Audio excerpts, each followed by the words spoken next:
Yeah, well, it's very quiet. It's a lovely morning here. I've already had one middle-aged man in lycra and mammals shouting abuse about Mr. Trump as well. And that kind of in many ways just typifies what's going to happen here in terms of the protest. Because actually, I was trying to get to the roots of what this Stop Trump coalition is all about. And it's basically a whole lot of disparate groups from the Trade Union Congress, from Muslims against Trump as well, from Friends of the Earth, from people who are upset about his Iran policy, people upset about him pulling out of COP21, etc., etc. So you're going to have a whole load of disparate groups around London and indeed United Kingdom, up in Scotland over the next couple of days as well, who are coming together to form some form of mass protest against Mr. Trump. In terms of where I am now, it's actually quite interesting that one of the places perhaps Mr. Trump would be most critical, the North London or the Regent's Park Mosque, is right next to me on my right-hand side. Behind me, as you can see, these fencing, it's all been fenced off for Winfield House, which you mentioned is the US ambassador's official residence. It's a beautiful place in a beautiful part of London, in a very, very wealthy area, Regent's Park as well. And actually, we were inside this so-called Ring of Steel, where the president will be staying. We've already been thrown out this morning already. So they're getting slightly nervous about what kind of presence they're going to get here. The first big protest of the Trump visit will happen later on this evening with various groups. I'm not sure if they're going to get in this Ring of Steel as such or get anywhere further in than where we are now, but that'd be very interesting to see. But the president himself, of course, arrives early afternoon from Brussels.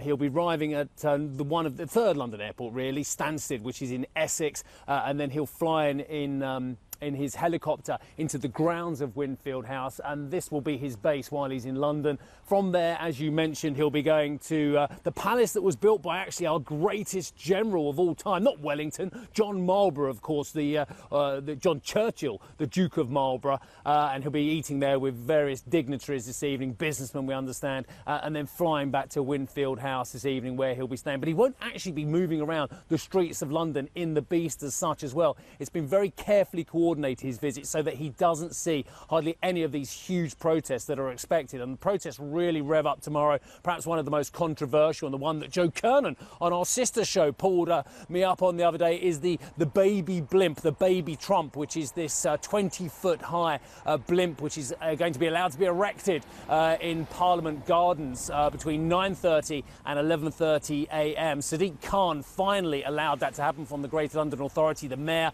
despite originally saying, no, I don't think so. But there was a petition, 10,000 plus signatories. They decided to let this happen as well. But then there are more protests throughout the day. There's going to be a women's march from Portland Place, followed by an even bigger march later on as well, which will go from Portland Place, Oxford Circus, that kind of way, down to Trafalgar Square and Whitehall as well. So a whole lot of protests, plus protests at Blenheim Palace, we understand as well. And then tomorrow, he, of course, as you mentioned, is going to be meeting Mrs. May at Chequers as well, and the Queen at Windsor. And we understand there are going to be more protests at both of those locations.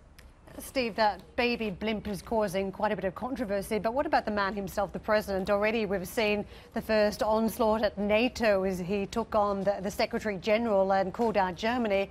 What's next? How do you think the UK relationship is going to play out when Trump arrives?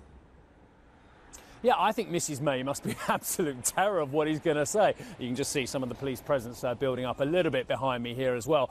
I think it's very interesting. Don't forget, Mrs. May yesterday, as soon as she got to NATO headquarters, she talked about this 400 plus non-combat role troops from the British Army that would be going to support the Afghan services and indeed the US operations in Afghanistan. So straight away, Mrs. May was on the front foot about the UK contribution. And again, this phrase which I have such a problem with, and I've talked about many times over the years, the special relationship, which of course was developed by an ancestor of John Churchill, Winston Churchill, who was born at the aforesaid Blenheim Palace as well. Churchill played very strongly on the special relationship in order to get Roosevelt to support the British, first with military support and financial support, and then with actually boots on the ground in Europe and elsewhere in the Second World War. And it was the use of that terminology, special relationship, relationship, which again was very much invented by Winston Churchill himself, that helped pull Mr. Roosevelt round and bring the Americans perhaps into the war as well. So various British administrations have used this special relationship tag over the years, and I have to say I've had a great deal of scepticism about it. Yes, in terms of military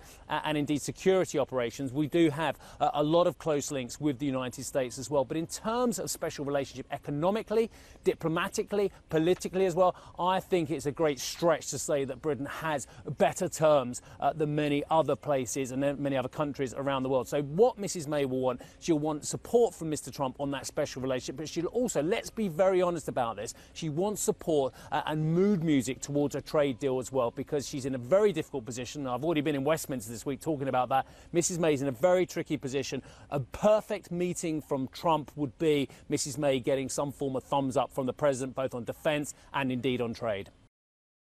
Hey everybody, it's Hadley Gamble from our new CNBC Middle East Bureau in Abu Dhabi. Thanks for stopping by. Now to watch more, you can try one of the videos that just popped up on your screen. And don't forget to subscribe.